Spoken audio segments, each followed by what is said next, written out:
Faith is not a virtue. It is absolutely not a virtue. It's an unreliable epistemology. And part of the problem is that people think that holding a belief tenaciously, being a person of faith, makes you a good person. Being a person of faith does not make you a good person. It just means that you have a process of thinking about the world that is less likely to lead you to the truth. And once we make that shift from faith as a morality to faith as an epistemology, I think the house of cards will crumble. And everything that's built upon the house, religion, everything will fall with it. My book is about how to talk people out of a faith tradition, out of irrationality, out of superstition, and into reason. So it gives people dialectical tools they can use in conversation wherever they are to help people come to more reliable ways to know the world and disabuse them of their faith. You say faith tradition. Would you say that you also mean religion by that? No, I don't mean religion. So attacks on religion are perceived as attacks on friends, family, barbecues, bingo, social life. They're attacks on communities. And I do not advocate, the Four Horsemen to a certain extent did that. Who are the Four Horsemen real quick? Christopher Hitchens, Sam Harris, Daniel Dennett, and Richard Dawkins. And they started a movement of new atheism, if you will, in which they made very explicit claims about religion and faith, etc.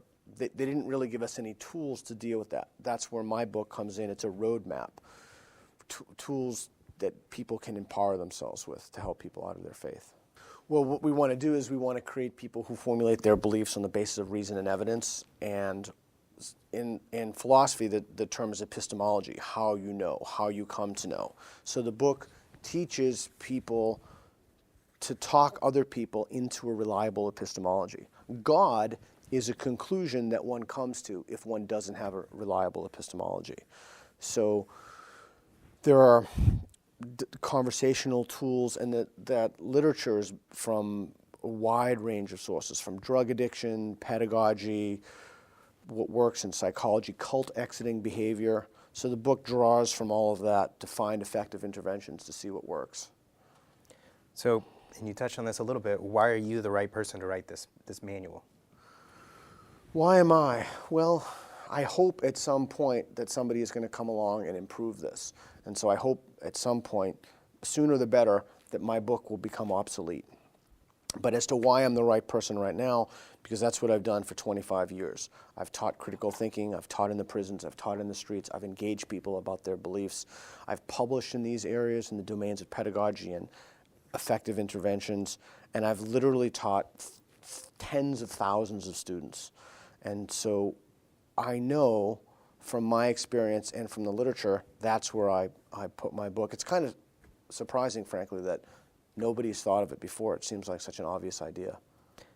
So you're obviously trying to get people, convince people to become atheists. What are the benefits to being an atheist? No, I'm not trying to convince anyone to be an atheist. I'm trying to convince people to lead thoughtful and examined lives, and I'm trying to convince people to have an epistemology of ways that they come to knowledge that they are rooted in reason and evidence. If someone has an epistemology like this, a natural consequence of this is that they will not believe in God. But looking at these interventions as belief-changing mechanisms is the wrong way to do it. You're not just targeting. So God is an easy bullseye on a field, and I call it street epistemology. What I want to do is I want to raise the whole field. I want to take out the target, everything. I want to change the way that people come to formulate beliefs. Someone could still believe in God and have a faulty epistemology, or not believe in God and have a faulty epistemology, a faulty way they come to knowledge. And so this centers on helping people's epistemology, helping people having more reliable ways to come to knowledge. Okay. So what is the most commonly misunderstood thing about atheism? That the atheist is a bad person, that someone who doesn't have a strong force of conviction about something, anything, is a bad person, that somebody who, well, you don't believe in anything, or faith is, or God is, you have faith in science. But I do think that it's somehow that atheists, there's a moral problem with atheists because they don't have tenacity of belief, they don't have conviction. You raise an interesting point there. People often conflate faith and conviction Right. as being basically inseparable. So as you just described, atheists would lack conviction. But I suppose, would you go into your argument about why faith and conviction aren't necessarily connected? Sure. So it's a big question. I'm willing to change my beliefs if I'm provided with sufficient evidence. I do not believe that there is. Certainly don't believe in any kind of theism, specific books. I don't believe in a God in any sense. But I'm willing to change my beliefs if I'm shown sufficient evidence. I think sometimes that the idea of having faith is wedded in my faith for the greater humanists of Greater Portland. I try to undermine that notion that faith is bundled with a moral edifice, and that if you're a person of faith, you're a good person. And that link needs to be terminated. We need to think about faith not as a moral issue, but as an epistemological issue, not as an issue of making you a good person or a bad person, but faith itself is an unreliable way of reasoning. It's a process of reasoning that will not get you to the truth and that will not enable you to discern truth from falsity. Where does your book's message fit in the current literature of New Atheism? The New Atheists paved the way. They started the movement. This book picks up and gives people specific tools. It's a roadmap. It's a toolbook. It's a guide. It's a manual to help move the conversation forward and actually do something. It's a call to humanists and atheists and skeptics and philosophers. It's a specific roadmap that they can use to make a difference every day. And so the four horsemen identified their problems and each made a contribution, and this is specifically how to deal with those problems, how to fix them, how to solve them. So who do you foresee using those tools?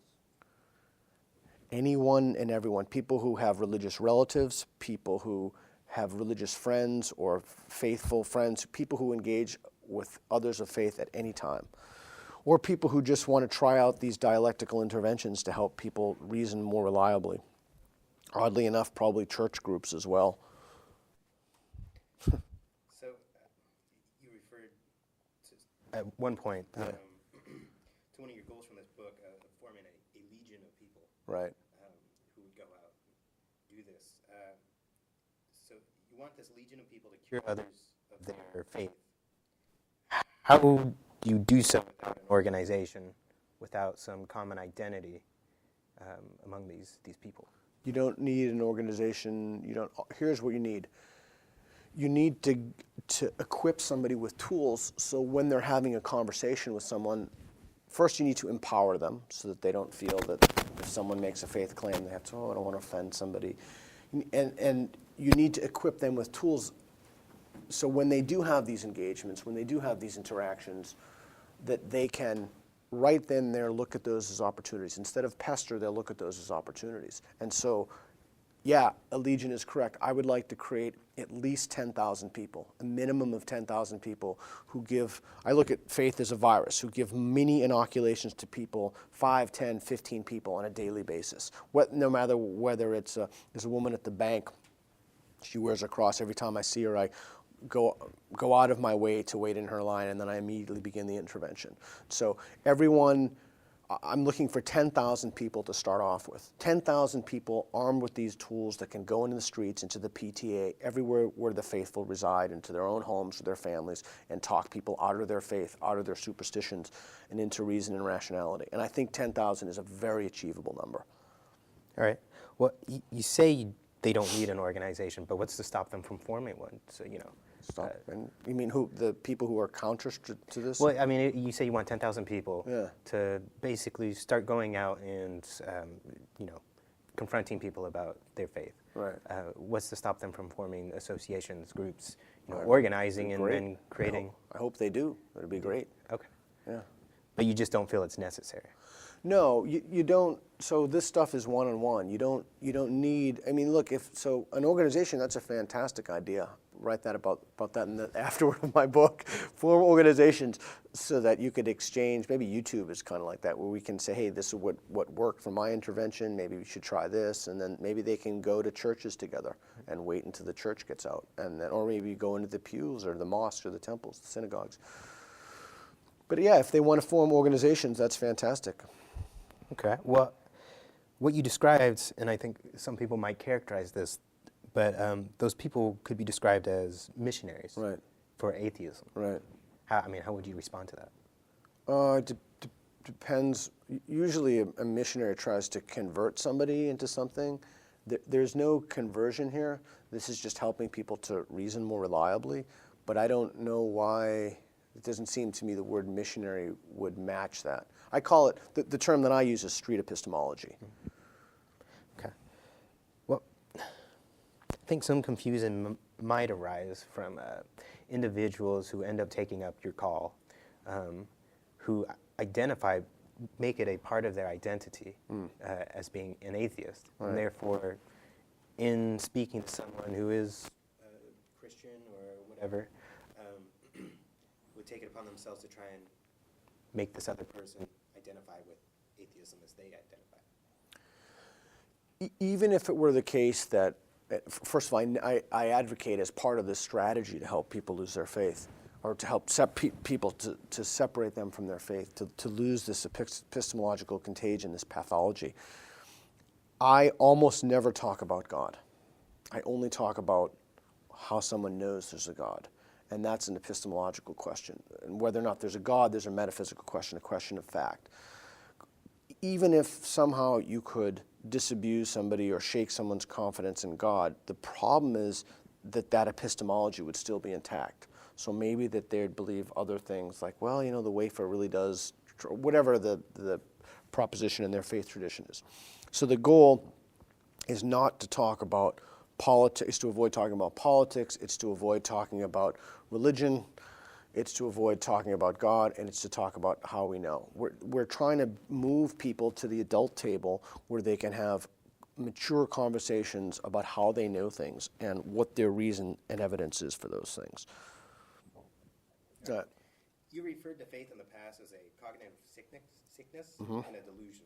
That's correct. What would you say to those who feel you're attacking their beliefs? Well, they could be right, not attacking their belief directly, and I don't advocate that people attack beliefs directly. I'm talking about epistemology. I want to undermine the foundations for all of their beliefs. And so my goal is to help them, not just give them the tool set, but change their values, change what they value and how they come to know. That gets back to your earlier question about faith being an epistemology and not a morality, not something that's wedded to one's moral self-identity. So if the claim is that I'm trying to attack someone's beliefs, I'm not, that could be correct, it depends on the belief, but I have a much larger target than that. So I guess what you're saying is, you're really more interested in breaking down, perhaps some might say, playing semantics somewhat. You don't want to attack beliefs because they're harder to attack, or you find they're not as important so much as destroying all their beliefs. I think earlier you said you want to level the whole field. If you attack the belief, for example, that the age is 6,000 years old, and you help disabuse someone of that through whatever process, whatever, a dialectical intervention or what have you, well, then the underlying epistemology that brought them to that conclusion is still there. So it's not about conclusions. It's not about injustices. Well, I was going to say it's not about injustices that some citizens have felt, but it is. But it's not about conclusions that people hold. It's about reasoning processes that people have. And if you can help them correct their reasoning processes, then they'll come to conclusions that more lawfully align with reality. And look, and part of that problem is that people, because their starting premises are incorrect, they've constructed things for themselves that are external to themselves that aren't in their own interest and that are not, they're detrimental, that are not in their well-being or the well-being of their communities. So, to what extent do you believe faith then is propagated by cultural norms and institutions? It's a big part of it. Cultural norms, well, first of all, institutions definitely prop this up, and that's why we need to get rid of these tax exemptions for religious institutions, places that propagate faulty, any place that propagates faulty epistemology.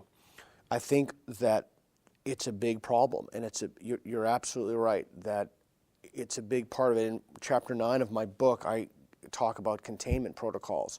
When dialectical interventions aren't enough, we need strategies to contain the spread of the faith virus. And yeah, I do believe that it's, to get back to what you said before, I do believe it's a type of epistemological contagion. It's something that damages one's cognitions. Believing on the basis of no evidence or insufficient evidence is a problem. And it's a problem that we've been silent to for too long, and people are getting hurt. I mean, real people are getting hurt.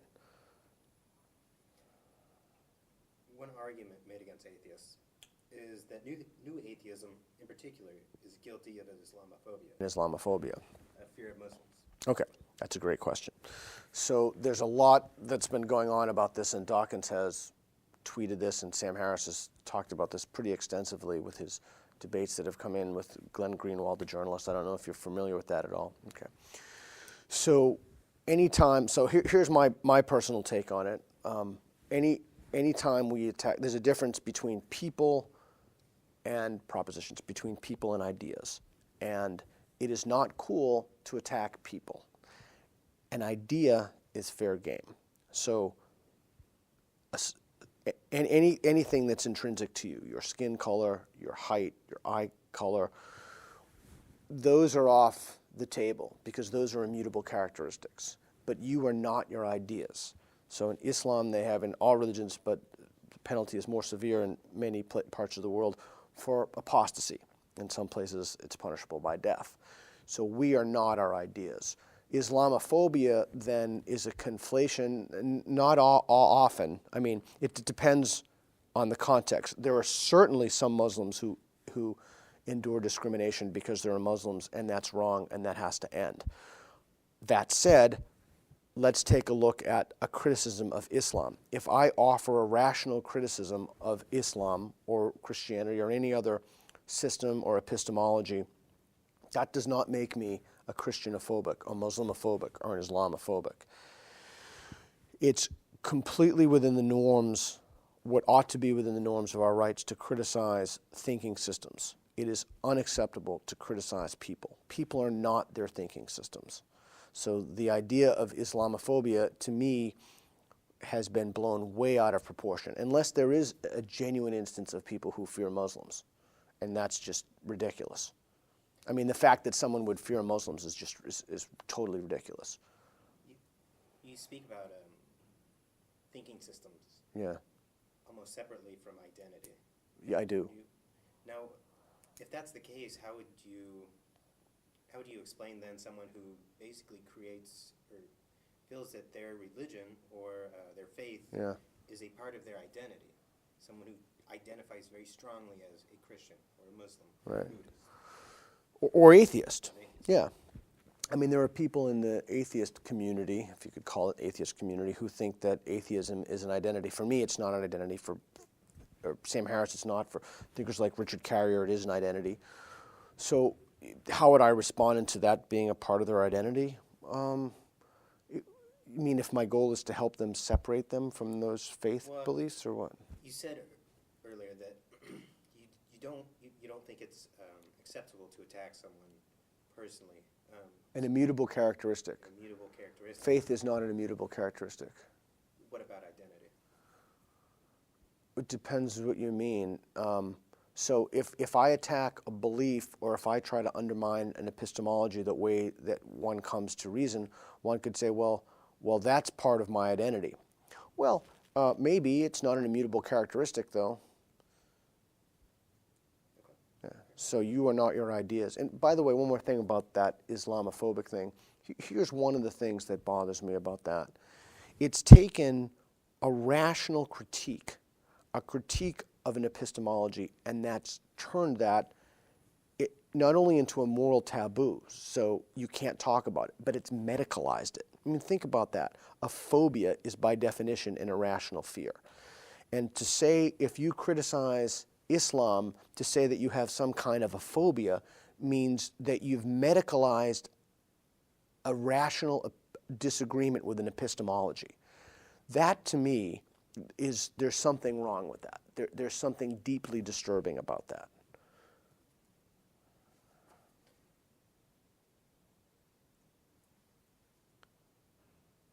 Yeah, there's a lot to take in there. There's a lot to take in with that, yeah. So what about those that would feel religion provides comfort and purpose to those that might not have it otherwise? That's a great question. So when I have and you had mentioned you watched my Easter Bunny talk, when I have these interventions, when I talk to people, invariably what will happen, this is every single conversation, if you truly follow the guidelines that I've laid out in the book about faith being an unreliable epistemology, how people know that, common truth, people will make a shift in the conversation to, well, it makes me feel good. It's beneficial. Hitler was an atheist, what have you. The problem is I don't let the conversation go there until people explicitly acknowledge. So if we're having a conversation or doing an intervention or what have you, and someone starts throwing out, it's comfortable, I bring it back to faith. But I'm happy to have that conversation about whether it's beneficial once my interlocutor has explicitly acknowledged that faith is not a reliable way to come to truth. Once that happens, I'm happy to talk about the benefits. It has yet to have happened ever. Who would describe themselves as religious or spiritual. Right. Who might attend church groups but don't identify with organized religion. Right. Some would call this form of religion harmless. Do you believe this rather innocuous form of faith needs to be corrected at all? Corrected is a tricky word. I believe that anybody who has an epistemology, a way of knowing the world that's based upon an ancient book, that's a problem. And I don't believe that it's possible that people keep these things to themselves. I really do think these are like epistemological contagions. They're virulent. They run rampant in a society. Now, some of those are more dangerous than others.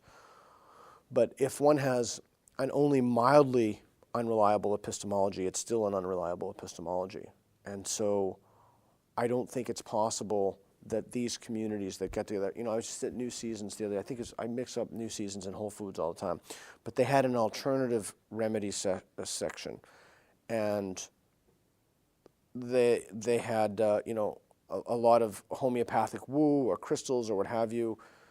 So that's a problem. And now someone could say, well, it's innocent. Who's really being harmed by that? Well, the problem is that if someone actually does have a contagious illness and they take the medicine, then they'll infect others and get others sick. So I think sometimes we think that something is innocuous when it's actually far more dangerous. So faith is often held to be a virtue. Yes. In politics or everyday life. How do you feel about that particular contention? Well, it depends. It's a tricky question.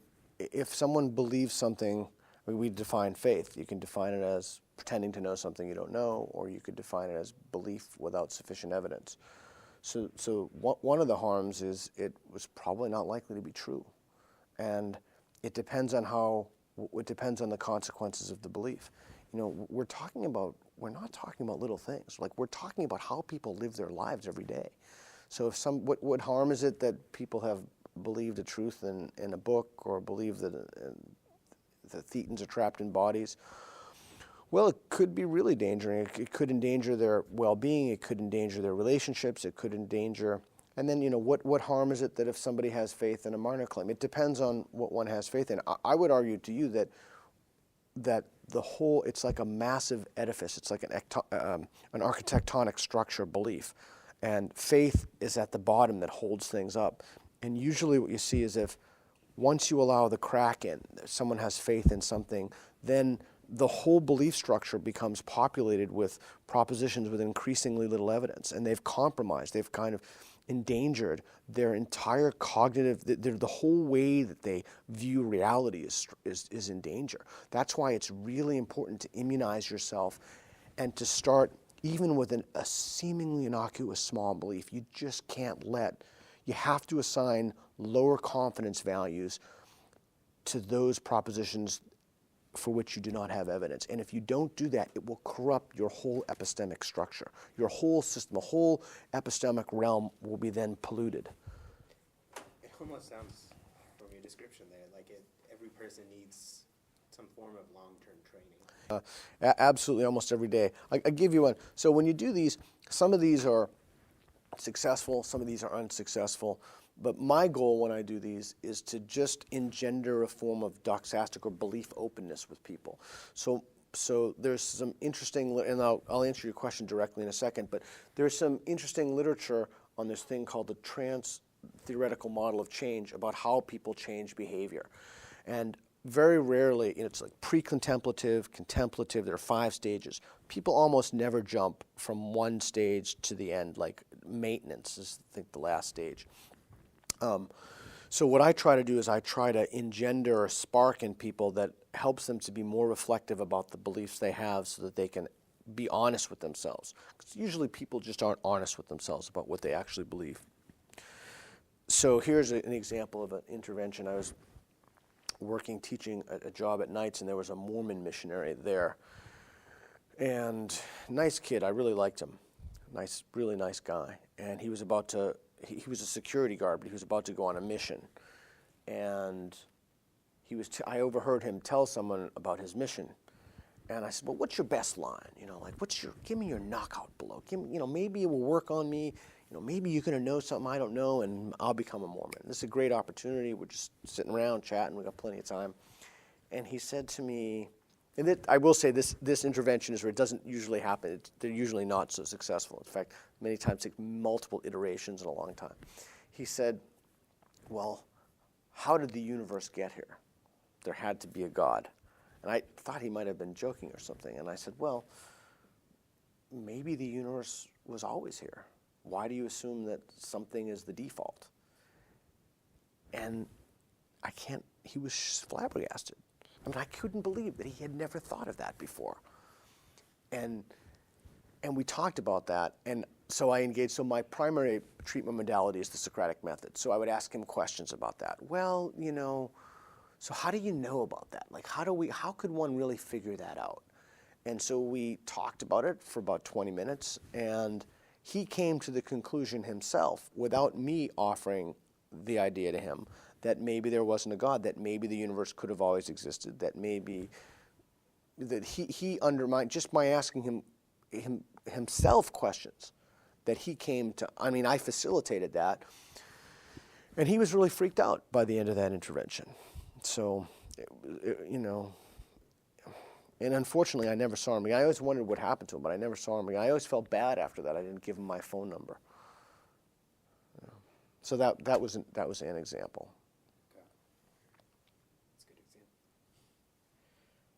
But that just goes to show you, though. Here's a guy who's about to go on missions, right? And there's hope for everybody.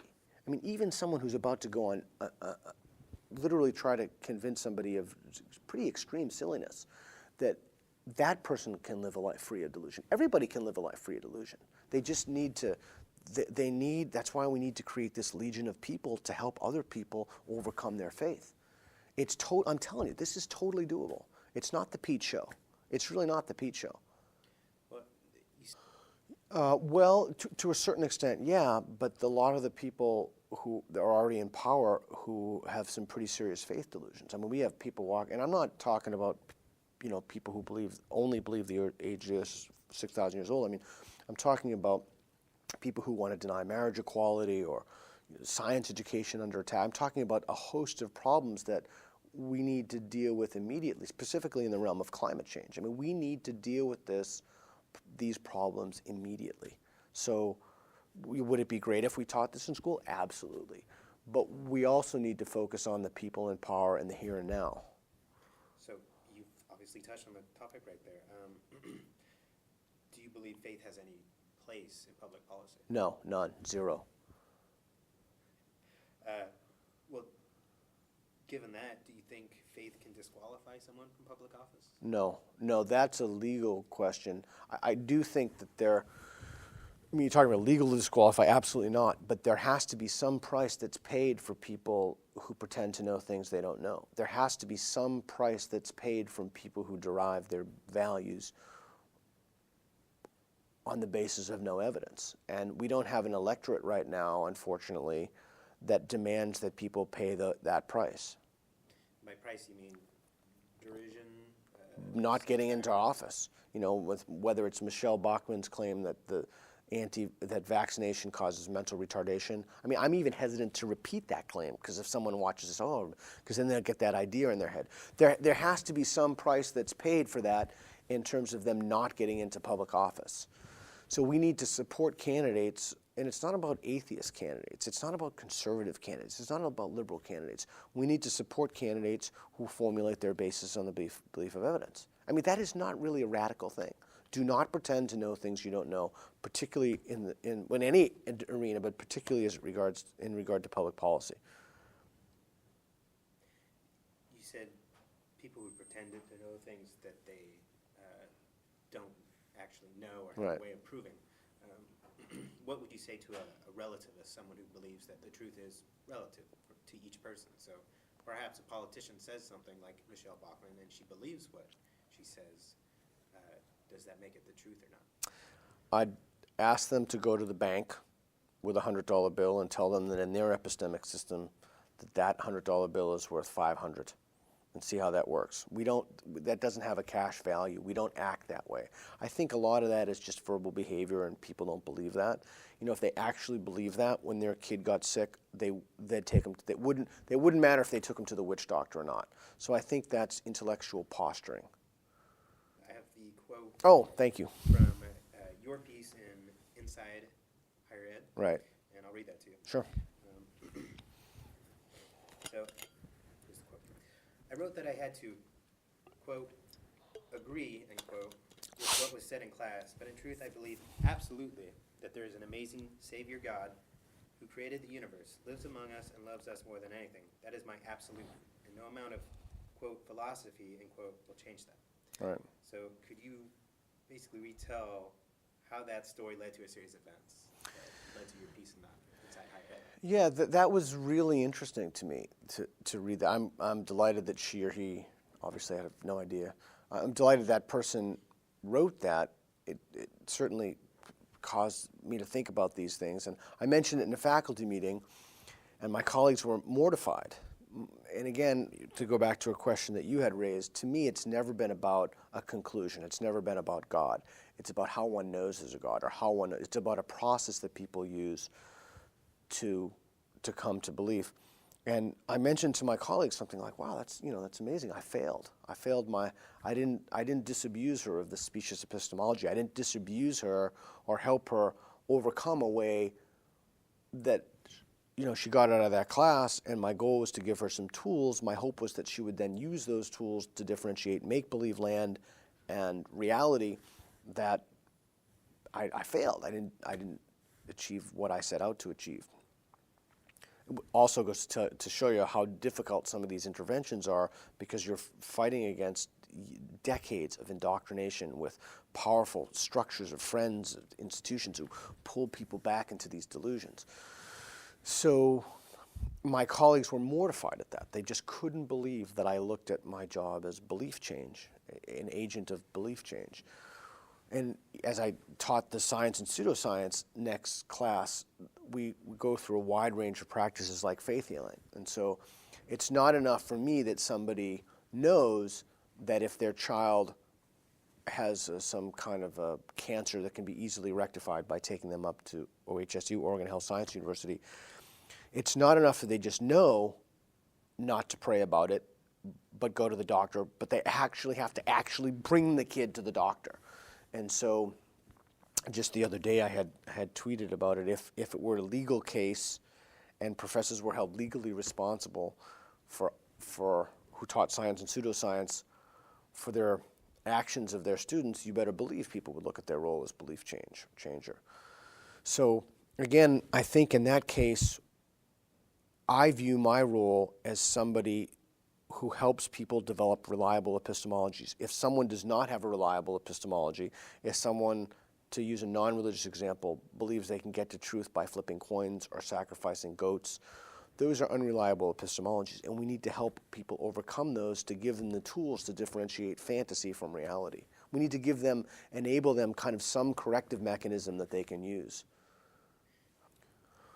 I believe that the goal of, well, I can say for my discipline, but I mean, certainly that should not be the goal of an accountant, or that should not be the goal of, unless somebody wants to claim in their accounting classes that they know that the balance sheet adds up to 65 because they have faith that their number's correct. But I don't see that happening. I think that the role of the academician, at minimum, a necessary condition for one's role as an academician would be to help people to develop reliable epistemologies. Faith is an unreliable epistemology, and therefore people need to be disabused of the mechanism of faith when it comes to belief formation. And now, I want to say that one thing I haven't said throughout this conversation is we also need to teach kids, adults, everyone, the importance of reconsidering their own beliefs.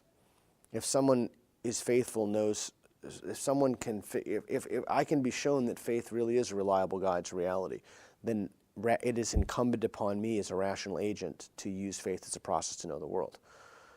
I mean, I would actually love that. I think that would be fantastic, because then I would go from a position of ignorance to a position of knowledge. I would have corrected a belief that I have. So that's the other value that we want to promote. We want to promote belief revision. So when you believe on the basis of evidence, then you're also saying that you're willing to hold beliefs that you're not comfortable with, and you're willing to change your mind. I mean, a great example of this is in the arena of nutrition. People change their minds, conflicting data. It's very hard. It's very difficult. But we don't immutably hold one belief and say, well, aha, that's it. We subject our beliefs to evidence and modify those accordingly. What would the world look like? How would you imagine it if these people succeeded in changing everybody's belief structure and basically breaking down all faiths? God, we would have the ultimate barbecue. What would the world look like?